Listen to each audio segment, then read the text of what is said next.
Será que a soja é a melhor opção para eu substituir o leite de vaca numa criança que é APLV, por exemplo? Boa noite, pessoal. Eu sou Isabela Jardim Leite, nutricionista especializada em alergias alimentares e também idealizadora do programa Chega de Alergia, onde eu ensino mamães a acabarem com os sintomas da alergia alimentar dos filhos em até 60 dias com um método 100% natural. E hoje nós vamos falar sobre reatividade cruzada e sobre o uso da soja na alergia alimentar, né? Será que a soja é o melhor alimento para substituir, especialmente leite de vaca? Nós vamos conversar sobre isso também e vocês vão entender a importância de saber um pouco mais detalhado sobre a soja, sobre como ela atua no nosso organismo, o tipo de proteína que a soja apresenta, para saber se é bom para ser um substituto, né, na dieta do seu filho, e entender sobre reatividade cruzada vai te ajudar nisso. Tem muita gente que não sabe o que é reatividade cruzada ou confunde reatividade cruzada com contaminação cruzada, que são coisas bem diferentes, né? Então, por isso eu quis trazer esse tema hoje para vocês, até para vocês entenderem um pouquinho melhor, porque as sojas, em alguns casos, pode não ser a melhor opção. Então, vocês devem se lembrar que na live de ontem, se não me engano, eu expliquei um pouquinho para vocês como é que funciona o processo alérgico no organismo da gente, né? E especificamente no organismo da criança. Então, eu expliquei para vocês que a alergia alimentar, ela envolve sistema imunológico e esse sistema imunológico, por sua vez, identifica a proteína do alimento como um invasor, né? Como um intruso, como se fosse algum antígeno, algum invasor realmente que vai causar qualquer tipo de mal para o organismo. Então, o organismo, ele identifica a proteína do alimento como se ela fosse a proteína de um organismo como bactérias, como vírus e etc. Então, por isso que os alimentos que têm um alto peso molecular, o que significa ter alto peso molecular? Significa que são alimentos que são mais difíceis da gente digerir a proteína. Então, por esse motivo, né, esses alimentos, quando são ingeridos, têm chances de serem identificados como um invasor. E aí começa todo aquele processo alérgico, né? Por isso que normalmente a alergia se refere à proteína de um alimento. Então, os alimentos que são mais comuns de causar alergia, quando a gente pensa assim, quais são os alimentos que mais causam alergia? Né? A gente tem aquela listinha de alimentos que podem causar alergia, que é o leite de vaca, a própria soja em alguns casos, a gente tem ovos, né, especialmente a clara do ovo, a gente tem os frutos do mar né, de um modo geral, frutos do mar, crustáceos, a gente tem as frutas oleaginosas, que são as castanhas, amendoim. Então são os alimentos mais comuns de causar alergia, porque são alimentos que têm uma proteína de alto peso molecular. Portanto, é uma proteína mais difícil de digerir, né? E aí, quando a gente fala em reatividade cruzada, que muita gente, como eu disse, confunde com contaminação cruzada,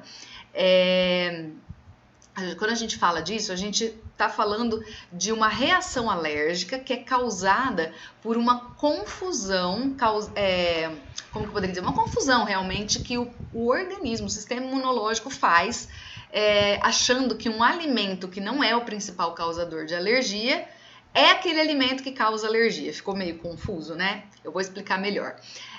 Vamos supor, vou usar um exemplo para ficar mais fácil de vocês entenderem, que acho que do jeito que eu falei ficou um pouco confuso. Vamos supor que seja uma criança, a PLV, que portanto tem alergia à proteína do leite. A proteína do leite é uma proteína de peso molecular alto, portanto mais difícil de ser digerida, e a criança apresenta alergia a esta proteína. Então, toda vez que a criança entrar em contato com a proteína do leite de vaca, seja através do leite materno, seja contato direto, seja através dos derivados do leite, iogurte, queijo, enfim. Seja qual for a situação em que ela entra em contato com esta proteína, né, proteína do leite de vaca, o organismo dela, o sistema imunológico, para ser mais exata, vai entender que aquela proteína é um invasor. certo? Só que aí, quando a criança consome um outro alimento, que não é o leite de vaca, mas que também apresenta uma proteína de alto peso molecular, o organismo dela, o sistema imunológico dela pode se confundir e achar que esse outro alimento, que também tem uma proteína de peso molecular alto, embora seja uma proteína diferente, ele acha que essa proteína também é um invasor. E não é porque tem alergia àquele alimento, mas porque o organismo entende que é o mesmo alimento. Aquele mesmo alimento, ele acha que aquele outro alimento que tem uma proteína também de alto peso molecular é também leite de vaca. Porque o organismo, ele não sabe diferenciar, né? Qual que é a proteína do leite de vaca, qual que é... O nosso organismo, na verdade, ele só identifica o nutriente, né? Que no caso da proteína é o aminoácido, é isso que o nosso corpo utiliza. Então, toda vez que a gente come proteína ou qualquer alimento que contenha proteína, durante o processo de digestão, onde vai haver quebra dessa proteína, vai passar por várias etapas, né, no nosso sistema digestivo, para ele ser absorvido, para essa proteína ser absorvida, ela tem que ir sendo quebrada em várias moléculas até ela virar aminoácido, que é a porção final da proteína, porque o nosso corpo só entende, né, só identifica como nutriente, de fato, como alimento, como algo que serve para combustível, o aminoácido, né? Então, por isso, quando é um alimento de alto peso molecular, muito difícil de ser digerido, ele não identifica como um alimento que vai se transformar no nutriente, ele identifica como um invasor. E aí, acontece de alguns outros alimentos ele identificar como sendo também um invasor, porque ele apresenta aquela primeira alergia. Isso a gente chama de reatividade cruzada. Então, na verdade, não significa que a criança tem alergia a esse outro alimento. Vamos supor que, deixa eu dar um outro exemplo para ilustrar melhor isso. A criança é APLV, tem alergia ao leite de vaca, portanto a proteína do leite de vaca, e aí ela consome também ovo. Ela não tem, a princípio, alergia à proteína do ovo, mas pelo ovo ter um peso molecular alto, o organismo dela, o sistema imunológico, acaba achando, né, acreditando que, entre aspas, que aquela proteína do ovo é também proteína do leite ou é também um invasor. E isso vai acontecer, gente, principalmente quando a alergia principal, ou seja, a alergia do leite de vaca, né, nesse caso que eu tô dando o exemplo, quando essa alergia principal não está controlada, não está sendo tratada, a criança continua manifestando sintomas e por isso continua com aquela inflamação intestinal, aquela inflamação no organismo. Então o organismo, quando o organismo da criança está muito debilitado, inflamado, a criança está tendo muita reação, quando ela está desnutrida, enfim, vários fatores aí que contribuem, né, para o organismo de uma certa forma estar debilitado, maiores as chances desse sistema imunológico fazer reatividade cruzada com outras proteínas. Tá? Então não significa que a criança, poxa, mas quer dizer então que meu filho a partir de agora também está com alergia do ovo. Não é que ele está com alergia do ovo, ele está fazendo uma reatividade cruzada. O organismo está entendendo que a proteína do ovo é o alérgeno e isso é temporário, tá? A própria alergia principal, ela pode ser temporária também. Na maioria dos casos dos alérgicos a leite de vaca, ela será temporária, a maioria alcança a cura. Né, em torno aí de 90% das crianças APLV alcançam a cura, mas enquanto não houver tratamento, enquanto não houver estabilização dos sintomas, ou seja, a criança fazer o tratamento direitinho, que inclui dieta e outros cuidados, e parar, né, cicatrizar essa inflamação intestinal, voltar a ter um equilíbrio no organismo, ela vai continuar fazendo reatividade cruzada. Aí, a partir do momento que eu cesso a reatividade cruzada, ou melhor, que eu cesso a inflamação e recupero esse organismo através do tratamento da alergia principal, ou seja, eu vou manter, mesmo quando eu estabilizo o sintoma, eu vou manter ainda por um tempo a criança sem contato com aquele alimento que está causando alergia. Mas aí, se ela não tem mais sintomas e ela está estabilizada, a gente pode tentar voltar aquele alimento ao qual ela apresentou uma reatividade cruzada. Porque aí a tendência é que o organismo deixe de fazer essa confusão, entendeu? Ele vai manter apenas a alergia ao principal alimento. Mas aí vocês devem estar se perguntando assim, nossa, tá, tudo bem, então não é uma alergia a esse outro alimento, é uma reatividade cruzada. Mas como é que eu vou saber se a criança tem uma reatividade cruzada ou se ela realmente é alérgica aos dois? Porque existem, né, crianças multialérgicas e vão existir crianças que têm alergia do leite e do ovo, ou também da soja, ou também dos frutos do mar, enfim. Né? Vão existir as crianças que são multialérgicas, não tem alergia só a um alimento. Então, a forma da gente saber se é uma reatividade cruzada ou se é uma alergia mesmo, são as mesmas formas que nós temos de diagnosticar a alergia principal. Então, a gente também vai usar a história clínica, a gente também vai poder utilizar exames de sangue, lembrando que exame de sangue não fecha diagnóstico, porque pode ser uma alergia não mediada, e aí ela não aparece nos exames. E a gente pode usar, não só pode, como deve usar o TPO. Porém, existe uma forma na prática clínica da gente ter mais segurança em pensar, né, ou até mesmo afirmar que aquilo se trata de uma reatividade cruzada. Como? Quando a criança consumia esse alimento e ela passou a ter reação com esse alimento só depois que ela descobriu aquela alergia principal ou que aquele alimento principal causador de alergia começou a fazer sintoma nela. Vou de novo dar um exemplo para ficar mais fácil de entender, porque eu sei que falando assim fica meio confuso, né? Então vamos usar lá o mesmo exemplo anterior. A criança é APLV, tem alergia à proteína do leite de vaca, mas ela sempre comeu ovo, tô usando o mesmo exemplo anterior, tá? Ela tem alergia ao leite de vaca e tá tendo reatividade cruzada do ovo. Então, ela sempre comeu ovo e nunca teve sintomas, fez exame de sangue, não apareceu nada de ovo, né? E sempre comeu ovo e nunca teve reação. E aí a mãe começou a perceber que o leite de vaca começou a dar reação, que toda vez que essa criança consumia o leite de vaca parece que ela piorava e melhorou quando a mãe tirou o leite de vaca. Então, isso é um forte indício de que a alergia é do leite de vaca e não do ovo, certo? Porque ela comia o ovo e não acontecia nada. E aí o leite já era diferente, o leite causava sintoma. E aí, depois que a criança já estava nesse ciclo de sintomas com o leite de vaca, antes de iniciar o tratamento ou antes do tratamento fazer efeito, começou também a reagir quando comia ovo. Então a gente pensa, poxa, se antes ela não reagia e a partir do momento que começou a ter sintoma de alergia por causa do leite, depois de um tempo começou também a aparecer do ovo, é muito mais provável que seja uma reatividade cruzada, ou seja, que por conta daquela inflamação toda causada pela alergia principal, que é a alergia do leite, tá fazendo com que o organismo dela faça uma reatividade cruzada em relação à proteína do ovo, do que a gente pensar que é uma alergia do ovo mesmo, entendeu? Na verdade, são diferenças sutis, a gente precisa de um olho clínico bem acostumado a lidar com isso no dia a dia, né? A gente precisa contar muito com a história clínica, então não tem como a gente fazer um diagnóstico assim só numa conversinha de 15 minutos com a mãe, né? A gente precisa saber de detalhes da história clínica da criança, da dieta da mãe se ela amamenta ou da dieta da própria criança. Então, tem todos esses detalhes aí que a gente precisa levar em consideração, né? Eu sempre falo isso para vocês.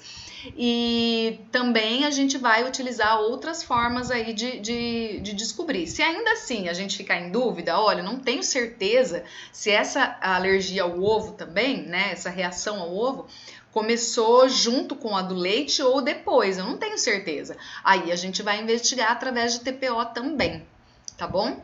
Isso se já não aparecer no exame de sangue, né? Porque se já aparecer no exame de sangue, a gente já sabe que é IgE mediada e tudo bem. Mas se não aparece no exame de sangue e a criança continua tendo reação, a gente vai partir para um TPO para comprovar se tá tendo uma reatividade ou se é uma alergia mesmo, tá? Lembrando que para fazer um TPO, depois que a gente já diagnosticou a alergia principal para saber se tem reatividade, a gente precisa de um período de tratamento da alergia principal para que a criança estabilize sintomas, porque senão pode ser que ela mantenha a reatividade cruzada, porque ela ainda está tendo sintomas, e aí a gente não vai conseguir definir se é reatividade ou se é alergia. Mas, de um modo geral, para ficar mais fácil de vocês entenderem, mas aí, e aí, Isa, o que eu faço? Na dúvida, né, enquanto a gente não tem como comprovar ainda se é uma reatividade ou se é uma alergia, a gente vai tirar os dois alimentos. E depois, para reintroduzir, a gente vai fazer o TPO para verificação de sensibilidade. Que o TPO, ele serve, que é o teste de provocação oral, ele serve tanto para fazer diagnóstico quanto para verificar se a criança já desenvolveu, se ela já deixou, na verdade, de ser sensível, né? Ela já desenvolveu tolerância, que a gente fala. Ela já desenvolveu tolerância àquela proteína, seja do leite, seja do ovo, seja de quem for. Bom, mas aí eu tô falando para vocês da reatividade cruzada, porque uma das reatividades cruzadas mais comuns, especialmente em criança APLV, é a reatividade cruzada à soja, a proteína de soja. Eu usei aqui como exemplo a proteína do ovo, mas a mais comum é reatividade à proteína de soja. E aí isso é um problema, porque quando a criança ela é APLV, eu preciso tirar o leite de vaca, a primeira opção que vem na cabeça da maioria das pessoas na hora de substituir leite e derivados é a soja. Por que a soja? Porque a soja é mais popular, é mais conhecida, é mais acessível, né? Tanto em termos financeiros, embora ela seja um pouco mais cara do que o leite de vaca, em comparação aos outros leites vegetais que tem no mercado, leite de arroz, leite de amêndoa, leite de aveia, ela é menos cara ou mais acessível, né? Então, o leite de soja ele é mais acessível, ele é mais popular, é mais fácil de achar, né? Então acaba sendo a primeira opção que passa pela cabeça da maioria das mamães quando precisam tirar leite de vaca e derivados da dieta do filho ou da própria dieta, se ela estiver amamentando, como substituto então desse leite. Primeira coisa que vem na cabeça, opa, vou trocar então tudo por leite de soja, né? Vou comer queijo de soja, que é o tofu, vou começar a tomar só leite de soja, né? Vou fazer um bolo, ao invés de leite de vaca, leite de soja. Vou fazer uma mamadeira para criança, ao invés de leite de vaca, leite de soja. E aí pode então acontecer a reatividade cruzada. A alergia à soja mesmo, e não reatividade cruzada, ela não é tão comum aqui no nosso país como é a alergia ao leite de vaca. Então, a alergia ao leite de vaca ela é muito mais comum do que a alergia à soja. Porém, a reatividade cruzada, quando a criança tem a alergia ao leite de vaca e passa a se alimentar de leite de soja ou de proteína de soja, a chance dela desenvolver uma reatividade cruzada não é tão rara assim. Então, de 10 a 15% das crianças que são APLV fazem também reatividade cruzada à soja. A soja, ela é muito comum como reatividade cruzada, ou seja, ela é muito comum de causar reação também nas crianças que são APLV, que tem alergia à proteína do leite de vaca, e nas crianças que têm alergia a amendoim, porque a proteína da soja, a soja também é um tipo de cereal. Na verdade, o amendoim não é bem um cereal, né? Ele é uma oleaginosa, mas a soja se assemelha com ela, né? Com o amendoim, com ele. A soja se assemelha com o amendoim em termos de composição química, né? De nutrientes e de peso molecular da proteína. E a mesma coisa acontece com o leite, embora um seja de origem animal, o outro de origem vegetal, a soja tem um peso molecular muito parecido, a proteína de soja tem um peso molecular muito parecido com a proteína do leite de vaca e a mesma coisa com a proteína do amendoim. Então, são os dois tipos de alergia mais passíveis, né, que tem maior probabilidade de desenvolver reatividade cruzada com a soja. Então, sabendo disso, a gente passa para a segunda pergunta que a gente veio discutir aqui, debater nessa live de hoje, será que a soja é a melhor opção para eu substituir o leite de vaca numa criança que é APLV, por exemplo? Se a gente sabe que existe uma porcentagem relativamente alta, né, 10 a 15% não é pouco, de crianças que são APLV que vão desenvolver a reatividade cruzada, o ideal seria não usar a soja como primeira opção, a não ser depois de comprovar que a criança não tem alergia à soja. Eu tô dizendo isso porque eu sei que é muito comum as mamães irem lá ao profissional, ao médico, o médico fala, vamos tirar leite de vaca, dá esse leite de soja. né? Ou às vezes ela nem recebe essa orientação, né? Só o médico só fala para tirar leite de vaca e aí ela pensa no leite de soja por conta disso que eu falei. Ele é mais popular, é mais acessível, mais fácil de achar, né? E aí começa então soja, soja, soja, soja. Aí a criança começa a passar mal por causa da soja ou mantém aquelas reações todas que ela já vem tendo, né? Por causa da alergia do leite de vaca. E a mamãe acha que o tratamento não tá fazendo efeito nenhum. Nossa, o médico falou para eu cortar leite derivados. Eu cortei todos os leites derivados da alimentação do meu filho. Ele não toma mais leite de vaca, não come queijo, não toma iogurte. E aí eu substitui tudo por soja e essa criança continua com cólica, continua com refluxo, continua com coceira, continua com infecções nas vias respiratórias, tá toda hora com otite, toda hora com o narizinho escorrendo, né? Enfim, continua com sangue e muco nas fezes. Então esse médico tá maluco, não adiantou nada eu tirar o leite de vaca e os derivados, né? Mas pode ser que seja por conta da reatividade cruzada à soja, né? Ou ainda pode ser que de fato seja alérgico também à soja, né? O fato é que a soja não é a melhor opção num primeiro momento. Ela poderá ser, sim, uma boa opção a partir do momento que a criança, que é comprovado que ela não tem alergia, né? A soja, ou que ela não está fazendo uma reatividade cruzada, que na prática é quase a mesma coisa, né? A criança não tem uma alergia, mas a reatividade cruzada faz ela ter sintomas do mesmo jeito, então é como eu disse para vocês, a gente vai ter que excluir da dieta de toda forma, né? Seja porque é a alergia principal ou se é porque está tendo reatividade cruzada. Além disso, a soja, embora seja um alimento que, se a gente pensasse na natureza da soja, na composição nutricional da soja, ela não é um alimento ruim, ela é um alimento saudável, rico em proteínas, só que a soja ela tem fatores antinutricionais. O que significa isso, Isa? Significa que a soja tem naturalmente algumas substâncias que podem fazer mal para o nosso organismo. Então, ela depende muito de um preparo especial, né? É por isso que os orientais que já usam a soja há muito tempo, eles usam a soja sempre de forma fermentada, né? Então, para fazer o queijo de soja, que é o tofu, a soja é fermentada. Essa fermentação, esse processo de fermentação faz com que haja uma quebra desses fatores antinutricionais. E aí a soja, então, quando fermentada, não faz mal para o organismo. A mesma coisa acontece nos molhos de soja, né? Que é o conhecido aí como shoyu. E a mesma coisa acontece também naquela sopinha que eles usam para fazer aquela sopinha que chama miso. Não sei se vocês já ouviram falar, né? Então, normalmente, assim, pasta de soja e tal. É muito difícil você ver dentro da culinária oriental, que já usa muito a soja, a proteína texturizada ou o grão de soja mesmo, né? Embora o cozimento do grão, assim como o cozimento do feijão, né, faz com que ele deixe de ter esses fatores nutricionais. Então, aí, para cozinhar a soja, a gente tem que ter um cuidado especial. Mas, tirando isso, que é uma coisa da natureza da soja, a gente sabe que, além de tudo, hoje em dia, a gente tem um grande número de cultivo de soja transgênica. E aí existe muita coisa envolvendo a soja transgênica. A gente ainda não tem certeza, né, absoluta do que esse uso do transgênico, essa modificação genética que é feita em alguns grãos, como milho, soja, né? Acho que principalmente milho e soja, o que eles vão trazer para a nossa saúde, né? E no caso de uma criança que é alérgica, a gente tem que tomar ainda um cuidado a mais, porque já é uma pessoa com uma sensibilidade maior. Quando se refere a sistema imunológico, digestivo e tudo mais. Então, a gente tem que tomar um pouquinho mais de cuidado, né?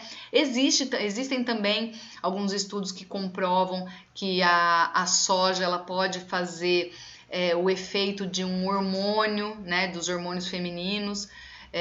O que eu quero dizer com isso? A soja tem hormônio? Não, a soja não tem hormônio. Mas a soja tem a isoflavona, que ela pode ser matéria-prima para a produção de hormônio e por isso pode favorecer a produção desse hormônio. Então, por isso ajuda, né, no caso de mulheres aí que precisam de reposição hormonal, mas pode atrapalhar o desenvolvimento da criança se é uma criança que não precisa. Mas há controvérsias nesse sentido, mas eu sei que muitas de vocês me perguntam isso, por isso que eu quis falar. Não existe assim uma comprovação exata. A gente tem estudos que levam né, que nos direcionam a acreditar que existe essa possibilidade, e tem estudos que falam que não. Mas o fato é o seguinte, o exagero vai ser sempre um problema. Então eu vejo às vezes mamães que trocam o leite de vaca e os derivados pela soja, mas aí assim, é soja de manhã, tarde à noite, é soja no lanche da tarde, é soja na ceia, tudo é soja, soja, soja. Criança vai tomar um suco, é suco de soja. Não precisa, não pode ser um suco só com a fruta, tem que ser suco de soja. Então aí é aquele exagero, né? Tudo que vai ser em exagero pode fazer mal e, entre outras coisas, pode, mais uma vez, favorecer a reatividade cruzada. Então, às vezes, a princípio, a criança nem tem reatividade cruzada. Só que aí ela começa a consumir a soja numa quantidade tão grande que passa a ser, assim, um excesso para o organismo que, por sua vez, começa a identificar aquela proteína também como um invasor. Então, a gente tem que ter também bom senso nessas substituições. E a soja, ela não é um alimento tão presente na nossa cultura alimentar, né, na alimentação do brasileiro, quanto é o leite de vaca, né? E aí, normalmente, a gente, quando consome soja, a gente consome de vez em quando, né? A pessoa às vezes gosta de usar o molho shoyu para temperar alguma carne, algum prato, gosta de eventualmente tomar um suco de soja ou até mesmo leite de soja, né? Mas acaba sendo assim uma eventualidade. É mais difícil a pessoa que consuma soja sempre, se ela não for vegetariana, vegana ou alérgica, né? Mas aí quando se trata do alérgico, o que acontece? A gente tira o leite de vaca que estava presente no café da manhã, no lanche da tarde, no TT antes de dormir e coloca soja, soja, soja. É uma quantidade muito além daquela que a criança estaria acostumada ou que a gente mesmo está acostumado. E aí tem uma outra coisa importante, eu fiz aqui algumas anotações, tá? Para não esquecer de falar para vocês.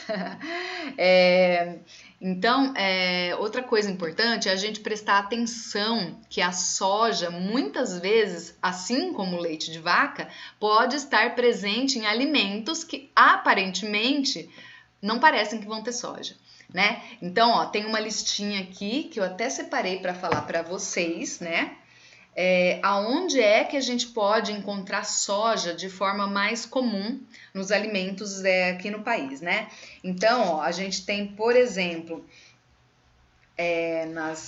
Peraí, gente, que saiu do lugar onde eu tinha marcado para vocês. Aqui, ó. Alimentos e ingredientes que contêm soja e precisam ser evitados na dieta quando se tem alergia à soja ou quando a criança está fazendo a reatividade cruzada à soja, tá?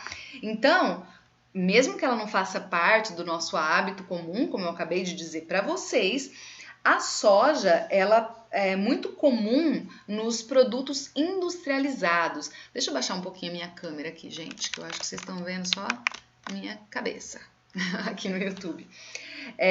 Então, é muito comum a gente achar em bebidas, ainda que não seja leite ou suco de soja. É muito comum achar em iogurtes, em chocolates, né, em sorvetes, produtos de panificação, principalmente, biscoito, bolachas, cereais, conservas, entre outros. Então, a gente tem que evitar esses alimentos também, lembrar de evitar esses alimentos também, tá?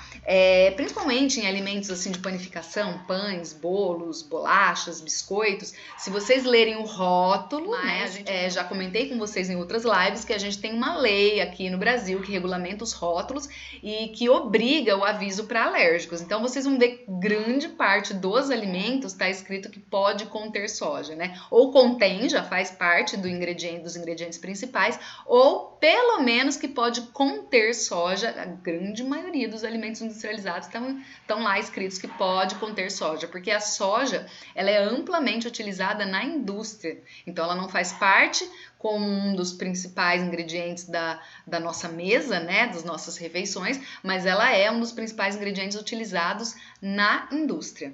Tá bom?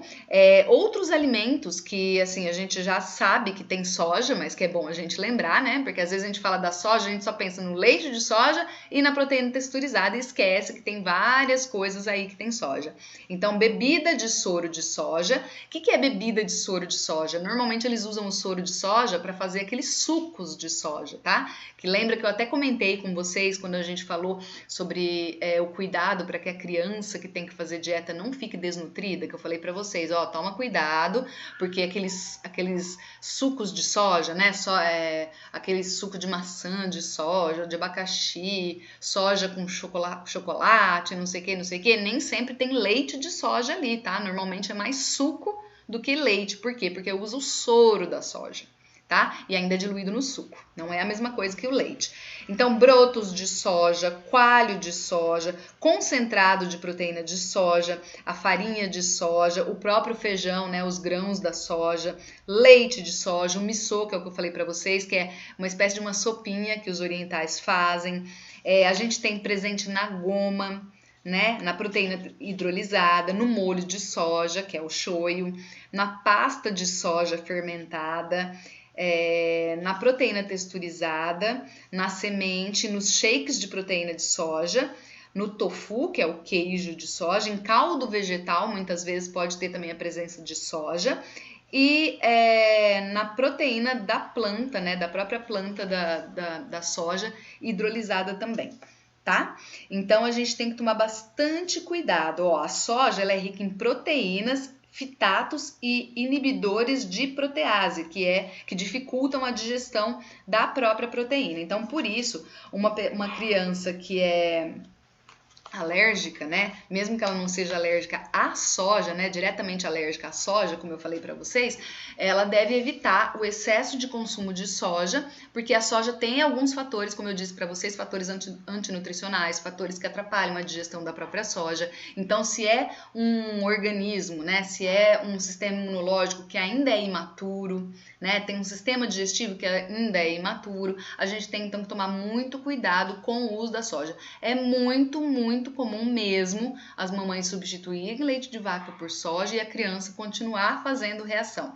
E às vezes acontece o seguinte, às vezes essa reação ela não acontece muito rápido. Às vezes acontece da mamãe trocar leite de vaca por leite de soja, a criança melhorar daqueles sintomas que ela apresentava enquanto ainda estava tendo contato com a proteína de soja. E aí, depois de um tempo usando a proteína, é que a criança vai começar também a apresentar sintomas por causa da proteína de soja. Então, fica uma confusão, né? A mamãe não sabe se a criança tá com alguma outra doença, se parou de fazer efeito o tratamento, se a criança tem alergia à soja, se a criança tem reatividade cruzada, até porque eu acredito que muitas de vocês nem tinham ouvido ainda esse termo, né, da reatividade cruzada. Então, mais uma vez, vou dizer para vocês que a soja não deve ser a primeira opção como substituto, tá? Inclusive, as fórmulas infantis, ainda que seja extensamente hidrolisada, elas devem ser evitadas quando são feitas à base de soja, tá bom? Então, a gente vai preferir que sejam fórmulas feitas à base de soro ou algum outro componente que não a soja íntegra, né? Então a gente vai preferir esse tipo de fórmula. Então sempre pensar assim, principalmente quando não é fórmula específica, né, para uma criança alérgica, quando é uma fórmula simplesmente um leite de soja comum, né? Eu só troquei o leite de vaca pelo leite de soja. Então aí nesse caso a gente tem que procurar uma soja também extensamente hidrolisada, também que seja específica para atender a criança que seja alérgica, tá? Normalmente as fórmulas infantis ainda são feitas à base de soja ou do próprio leite de vaca, mas aí já há uma quebra da proteína, né? Por isso que a gente chama elas de hipoalergênicas. Então é isso, gente. Lembrem-se sempre de usar a soja com cuidado, numa quantidade limitada, né? E isso vai valer para a grande maioria dos alimentos que são possíveis de causar alergia, né? Que apresentam um peso molecular da proteína alto, que são aqueles alimentos que a gente tem já naquela listinha, né? A gente já sabe que são os alimentos mais passíveis, com mais probabilidade de causar alergia. Então, sempre que a gente pensa nesses alimentos, não significa que se a sua criança tem alergia a um deles, como por exemplo o leite de vaca, que ela precisa excluir da dieta todos os outros que são mais fáceis de causar alergia, que tem probabilidade maior. Não precisa, tá? A não ser que seja comprovado que ela tem alergia. Mas, independente disso, é bom a gente ter bom senso na hora de consumir esses alimentos, porque a criança pode, se não for alergia, desenvolver uma reatividade cruzada. E como eu falei para vocês, é muito comum a reatividade cruzada nas alergias, cruzada à soja, né? A reatividade cruzada com o uso da soja nas alergias a leite de vaca e nas alergias de amendoim, tá bom? Então, aí você vai tomar mais cuidado com o uso da soja, principalmente, tá? Se a sua criança é APLV ou tem alergia do amendoim. Mas, de um modo geral, esse bom senso vale para todos os alimentos que são mais passíveis de causar alergia. Então, mas vejam bem, existe uma diferença aí, tá? Não é que não pode consumir esses alimentos. Pode, se não tem alergia, não é porque tem alergia a um alimento específico que que a criança não pode comer nenhum desses outros que causam alergia, né? Se não for comprovado que ela tem alergia, ela pode. Mas a gente vai com cuidado, né? A gente vai com um cuidado a mais, porque a criança já tem um organismo mais sensível e um sistema imunológico mais imaturo.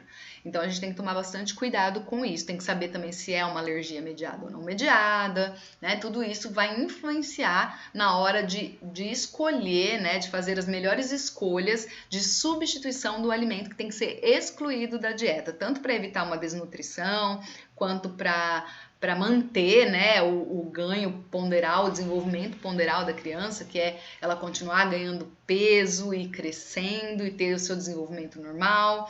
Então, a gente tem vários fatores que nós vamos usar na hora de escolher os substitutos, né? Principalmente o substituto que é do principal alimento, porque no caso da criança PLV, dependendo da idade dessa criança, o leite de vaca faria parte, assim, da maioria das refeições, né? Então, é uma criança que ia tomar leite pelo menos 2 vezes no dia, né? No café da manhã e antes de dormir, e que muitas vezes gosta de iogurte, gosta de queijo, né? Claro que tudo isso vai depender também do hábito da família e do grau de sensibilidade dessa criança, mas de um modo geral, o leite faz muito parte da vida da criança, né? Especialmente na primeira infância. Então, ainda que ela não receba mais leite materno, seja uma criança que já passou dos 2 anos e que, portanto, não é mais necessário o leite materno, né? Não que não possa continuar, mas não é mais necessário.